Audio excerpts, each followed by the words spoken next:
Chers repères-nautes, bonjour. On se retrouve ensemble aujourd'hui pour faire un test sur le Mavic 2 Pro, outil de prise de vue aérienne, très compact.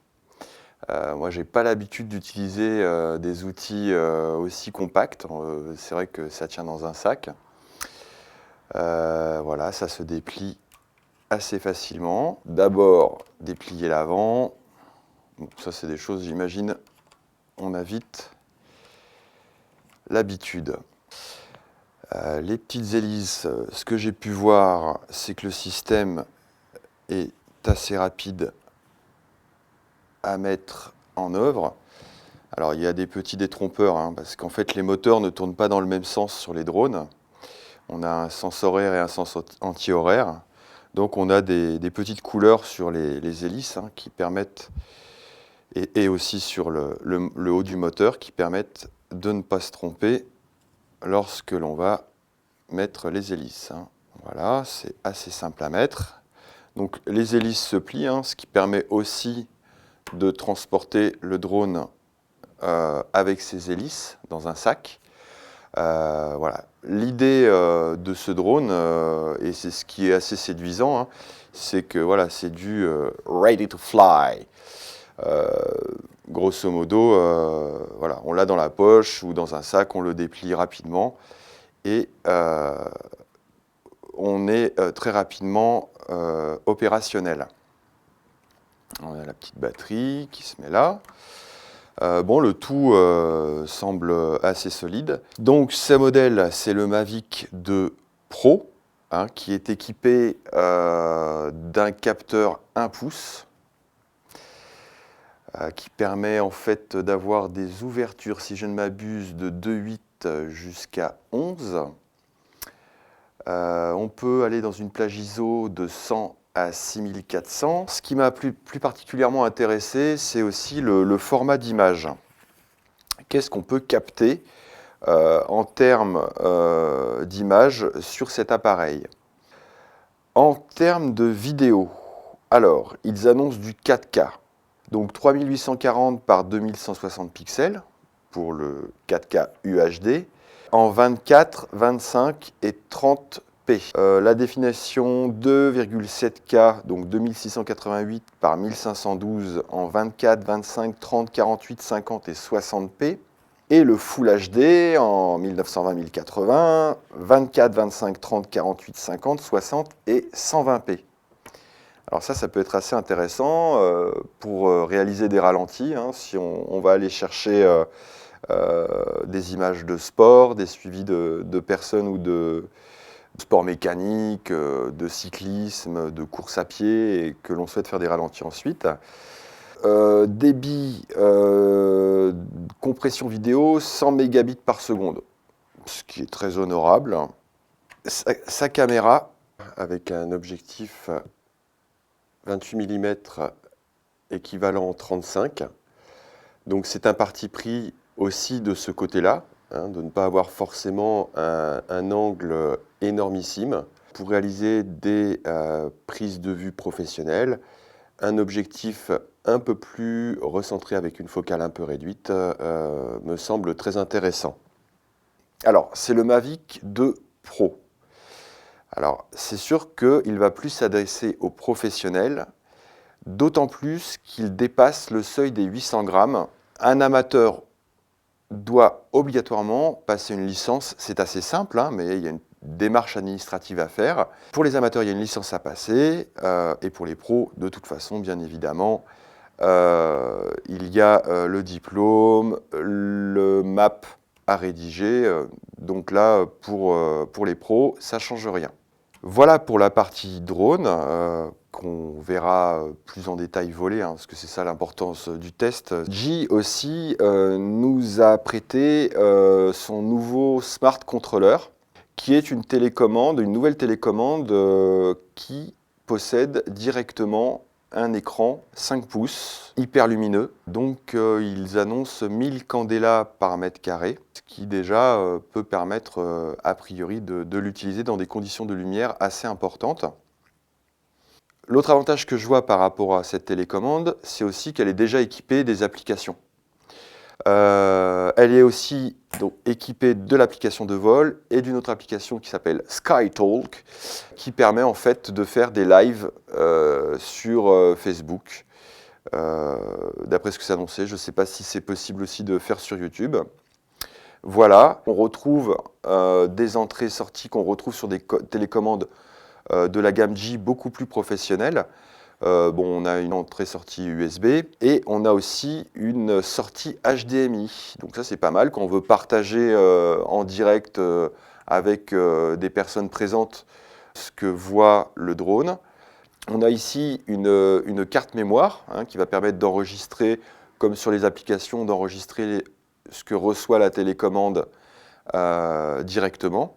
Alors attention, ce n'est pas ce qu'enregistre le drone directement sur sa carte mémoire, qui est là, si je ne m'abuse. Voilà. Lui va enregistrer les fichiers à la définition qu'on lui demande. La télécommande, elle, enregistrera ce qu'elle reçoit. Donc la qualité est un peu réduite. Et la question que je me posais, c'est qu'effectivement, il n'y a pas d'entrée micro. Alors pour faire un live sur Facebook, on va envoyer de l'image sans le son. En fait, en regardant, j'ai vu sur la doc que la télécommande est équipée de microphones. Alors je ne sais pas ce que ça vaut, justement, on testera. Le démarrage de la télécommande Smart Controller est très rapide, ça c'est très appréciable. En même temps, c'était un peu l'enjeu, c'était d'avoir pour G un ensemble cohérent qui se met en place très rapidement. Donc, hop, pareil, on va allumer le petit loulou. Voilà, il démarre. Donc on voit qu'il fait son initialisation. A priori, c'est tout bon. Donc, je rappuie et je vais me connecter au drone.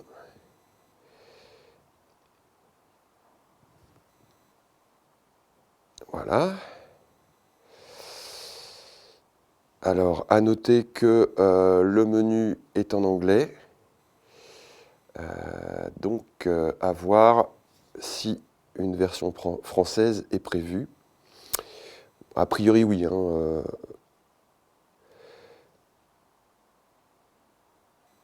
On va se connecter au drone. Alors là, on a un petit explicatif.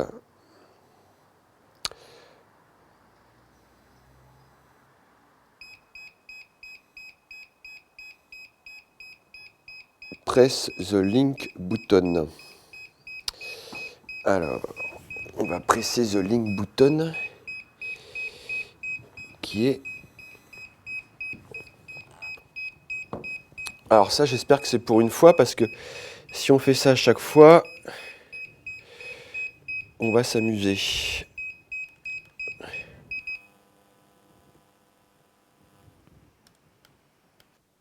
Donc la télécommande, elle est assez ergonomique. Ici, on va avoir le bouton de menu. Ici, les modes de vol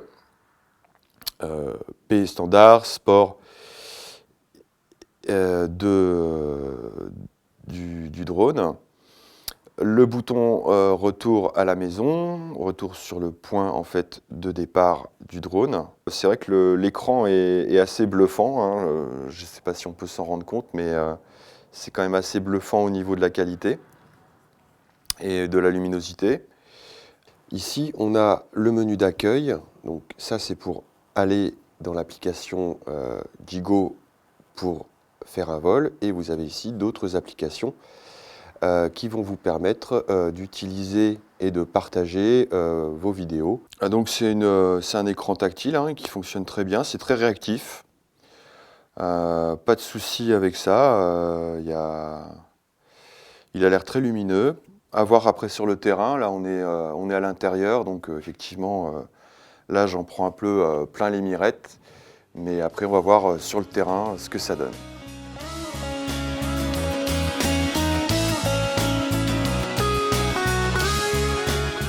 Bon, nous voilà sur le terrain pour tester le Mavic 2 Pro. Alors, première chose qui est quand même étonnante par rapport à ce dont j'ai l'habitude, c'est que tout l'outil tient dans ce sac avec la télécommande. Donc ça, je suis vraiment pas habitué à ce genre de choses, hein, c'est vraiment tout petit, c'est miniature, on peut partir en rando avec tout ça.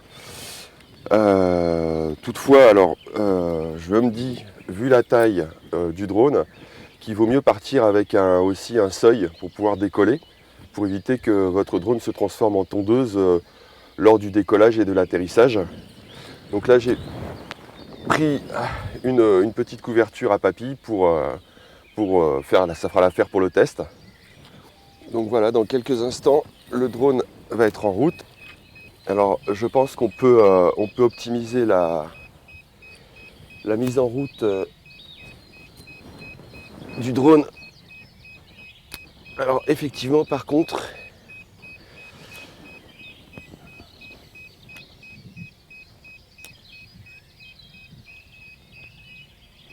la télécommande demande à être appairée à chaque vol. Donc bon.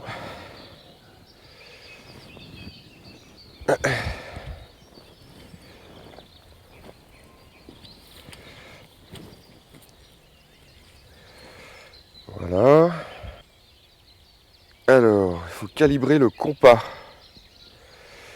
Ok, ok.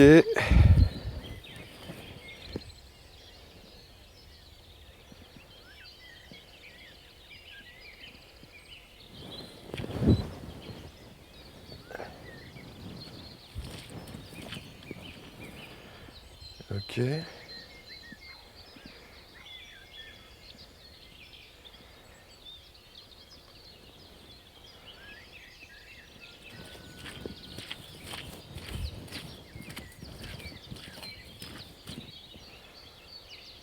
Ok.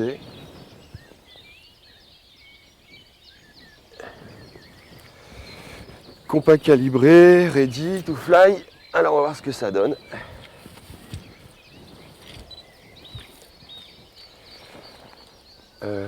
Voilà. C'est parti mon kiki. Alors, on lance l'enregistrement vidéo.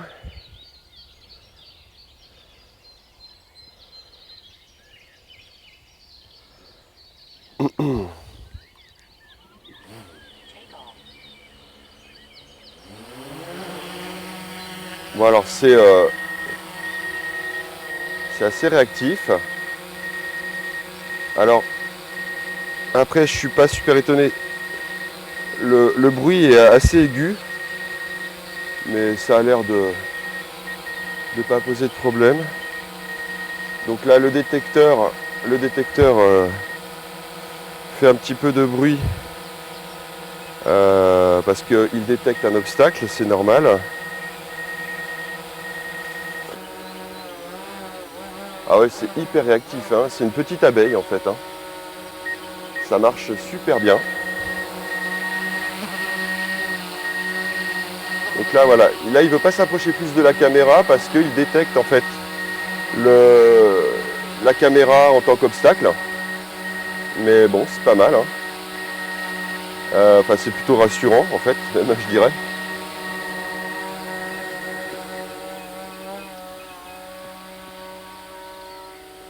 Alors c'est pareil, la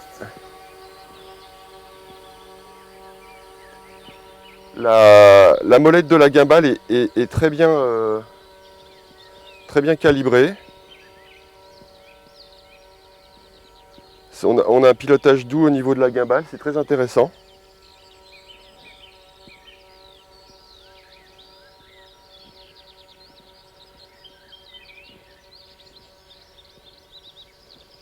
Ah, il est réactif, hein. C'est bien, c'est en même temps doux et réactif. La télécommande, on l'a bien dans les mains.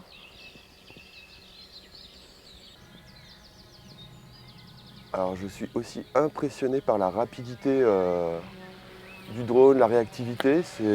Après faut voir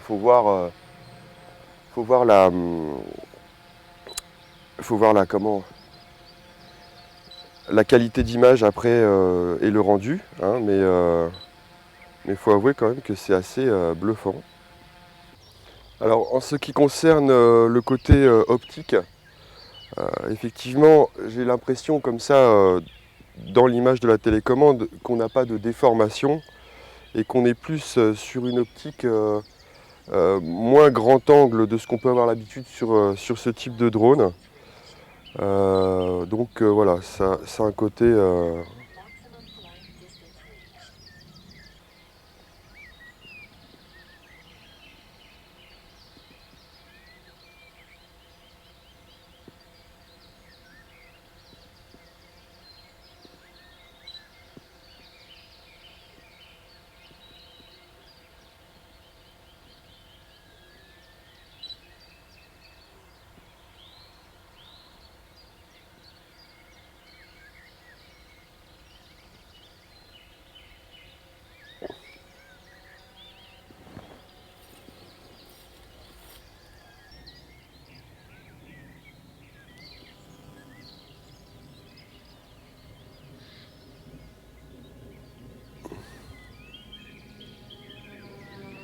Il est vraiment très très rapide, hein. Ça c'est sûr que pour se rendre rapidement sur une prise de vue, être très réactif.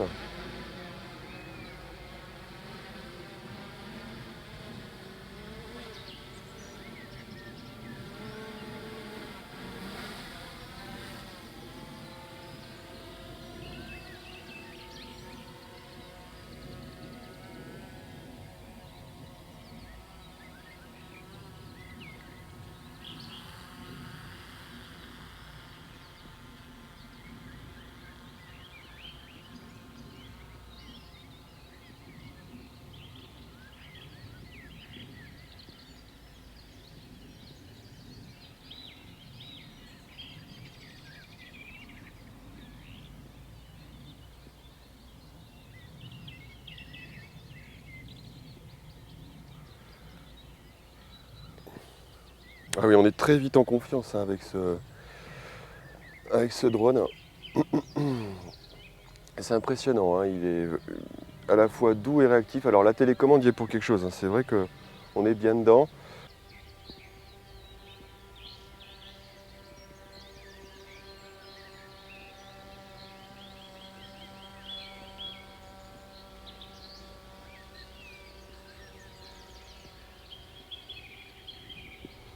Et puis là, bon, bah, au niveau autonomie,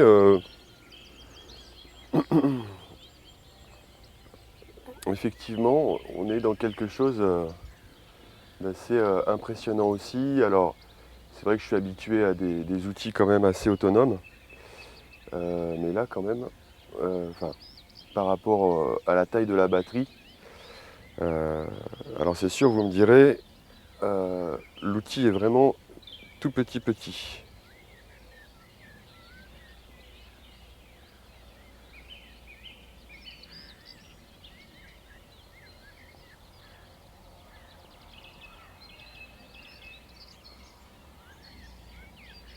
Mais quand même.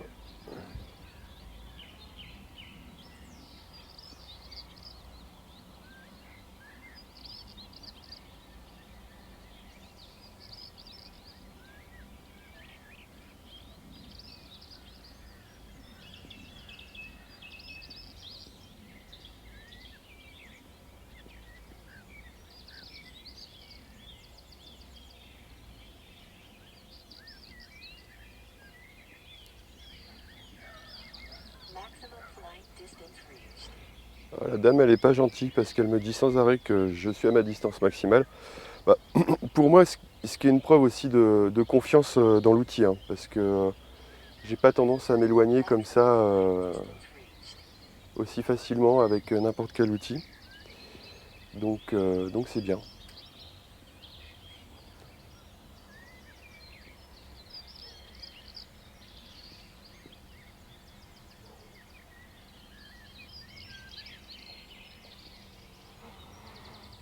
Alors, on va tester un peu parce que j'ai vu qu'on pouvait faire un peu de contre-plongée aussi avec ce drone, comme dans d'autres, hein, mais voilà, je voulais voir ce que ça donne. Ok. Donc là, je suis en contre-plongée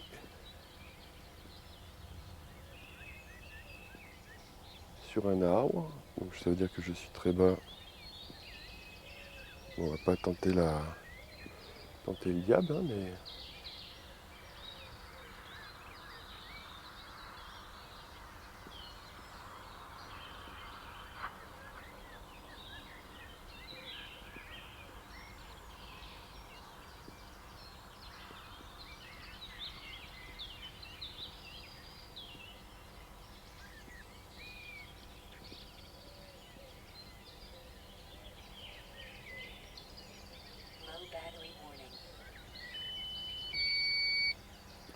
Voilà, donc là j'ai un signal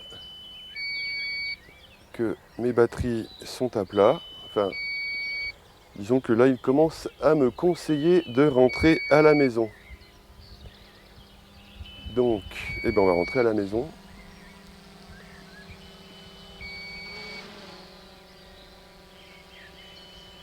Voilà, coucou, on est là. Alors, au niveau atterrissage, mes petites habitudes d'être en mode manuel, hein.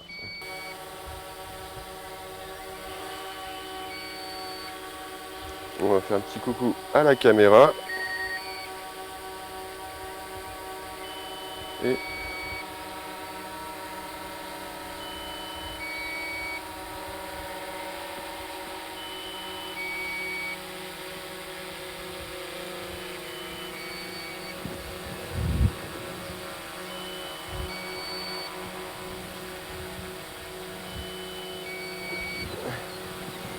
bon, comme quoi la couverture à papy, c'est pas le bon plan forcément, mais bon.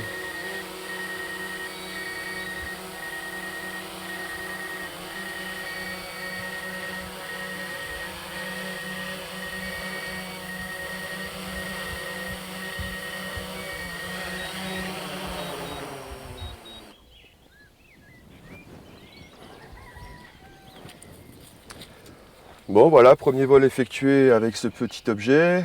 Maintenant, il va falloir qu'on aille voir ce que ça donne au niveau de la captation, hein, mais en tout cas, je suis vraiment épaté par la maniabilité du drone, sa rapidité, son autonomie, euh, sa facilité de prise en main. Alors c'était peut-être aidé par la télécommande, le smart controller, qui j'avoue est vraiment bien dans le concept du drone, c'est-à-dire qu'on a tout sous la main, il n'y a pas besoin de plugger quoi que ce soit.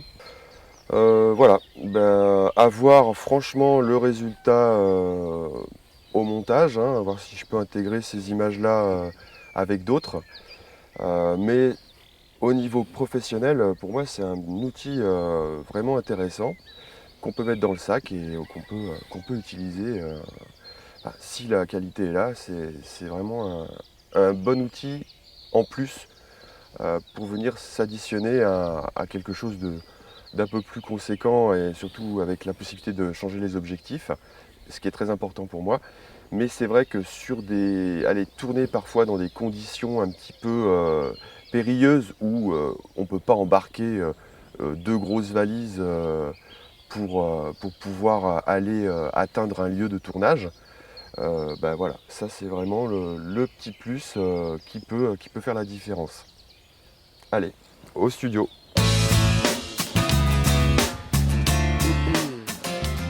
Alors nous voici de retour au studio après visualisation des images. Donc vous avez certainement tout de suite remarqué des sautes de réglage pendant le vol, hein, dans l'image. C'était lié au fait que j'étais réglé en mode de vitesse d'obturation fixe. Donc le drone, pour régler automatiquement l'image, a dû changer l'ouverture, le diaph du drone.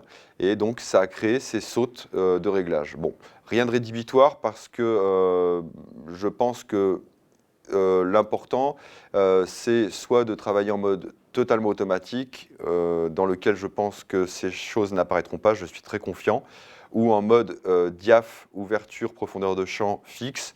Et c'est pareil, je pense qu'en vitesse, en changeant automatiquement la vitesse, le drone ne générera pas ce genre de stop.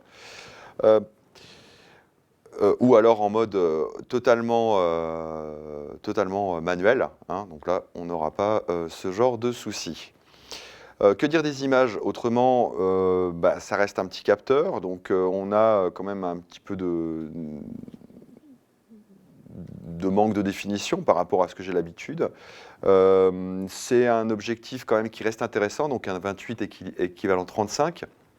Donc qui ne génère pas de déformation d'image outre mesure, hein, comme ce qu'on peut avoir l'habitude de voir sur certains drones avec un méga grand angle. Donc là, c'est super valorisant parce que même à 100 mètres d'altitude, on a l'impression d'être à 500, 800 mètres en mode visuel. Mais par contre, on a une image déformée. Là, ce n'est pas le cas du tout. Donc ça, c'est très intéressant. On reste dans une qualité d'image et une visualisation professionnelle de la captation. On a quand même une netteté numérique un peu boostée, hein, ça se sent dans l'image. Mais je reste quand même positivement intéressé par ce drone et par ce qu'il peut générer, parce qu'il a ce côté compact qui reste intéressant avec un retour et une qualité d'image quand même très correcte. Que dire de plus? Alors, je n'ai pu faire qu'un seul vol, donc les réglages étant ce qu'ils étaient, je me suis un peu emmêlé les pinceaux. J'aurais souhaité pouvoir faire un test en mode HDR 10 bits. C'est d'ailleurs pour ça que j'ai réalisé le plan en contre-jour avec l'arbre, voilà, voir jusqu'où on pourrait aller dans la dynamique. Malheureusement, je n'ai pas pu le faire. Tout ça pour dire que j'aurais bien aimé le garder un petit peu plus. Pour pouvoir réaliser encore plus de tests, et ça c'est très positif, ça veut dire que vraiment c'est un outil qui m'a vraiment intéressé. Le drone devait repartir au repère pour subir la test box. Et c'est très bien que la caméra du G-Mavic Pro ait pu être testée comme une autre caméra et comparée avec une autre caméra. Ça c'est très bien, donc là on a la Z90 à gauche et la caméra du Mavic 2 Pro à droite. Donc là, on a constaté tout de suite un petit peu plus de bruit sur la caméra du Mavic 2 Pro. En pleine lumière, il n'y a pas grand écart. On voit quand même que la caméra du Mavic 2 Pro tire beaucoup plus sur le magenta, le rouge. On a aussi, on le voit sur la mire là à gauche, beaucoup moins de détails sur le Mavic 2 Pro. Voilà, alors je vous laisse découvrir un petit peu tout ça. Voilà, là on voit que c'est très rouge, hein, côté Mavic 2 Pro.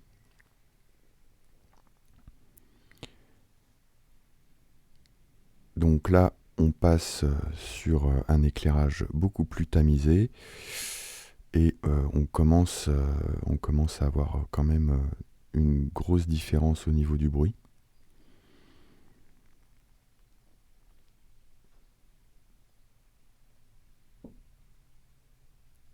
Donc une image plus saturée pour le Mavic Pro 2. Là, je voyais pas trop d'écart sur le bruitage. Les deux sont quand même ouf.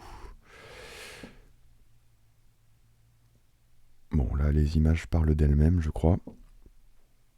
Conclusion globale sur le drone. Donc pilotage facile, on est rapidement en confiance. On a une optique qui ne génère pas de déformation. Voilà, ça c'est très intéressant. La grosse chose pour moi qui est un peu difficile à digérer, c'est qu'on n'a pas de 50p en 4K UHD. Ça, c'est dommage. J'utilise beaucoup ce travail-là. Alors là, je parle pour si voilà, je devais travailler avec le Mavic 2 Pro. Voilà, c'est des petites choses que c'est des contraintes qui devraient être intégrées dans la production. Mais par contre, c'est un tout petit outil qui permettrait effectivement de l'emmener partout, tout le temps. Donc ça, c'est le côté intéressant. Concernant la télécommande. Alors la télécommande, pour les points négatifs, pas de menu français. Je n'ai pas pu réaliser un Facebook Live. Alors j'ai fait un essai, ça n'a pas fonctionné. Peut-être qu'en cherchant un peu plus, ou avec les futurs upgrades de la télécommande. Le relink de la télécommande systématique entre le drone et la télécommande, à chaque fois, il faut appuyer sur le bouton pour relinker. Bon, ça, j'ai pas l'habitude, ça m'a un petit peu gêné. Voilà, pour les côtés positifs de la télécommande, c'est un tout petit objet, tout intégré, on l'a en main très facilement. Et l'écran, c'est vrai que je ne l'ai pas noté pendant le test, mais pour avoir refait des vols avec d'autres outils après, et notamment des tablettes pour visualiser les images et le vol, je peux vous dire que l'écran est très lumineux. On n'est pas sans arrêt en train de se tourner par rapport au soleil pour chercher l'ombre. Ça, c'est vraiment très intéressant. Donc, même s'il reste petit, on a une luminosité qui permet d'assurer un bon cadrage. Et peut-être que c'est un outil qu'ils pourront étendre à d'autres outils de G. Parce que voilà, c'est quelque chose d'intéressant. Le couple drone, télécommande, smart controller, super intéressant. Alors là, vraiment, là, on rentre tout dans le sac, tout est en route rapidement.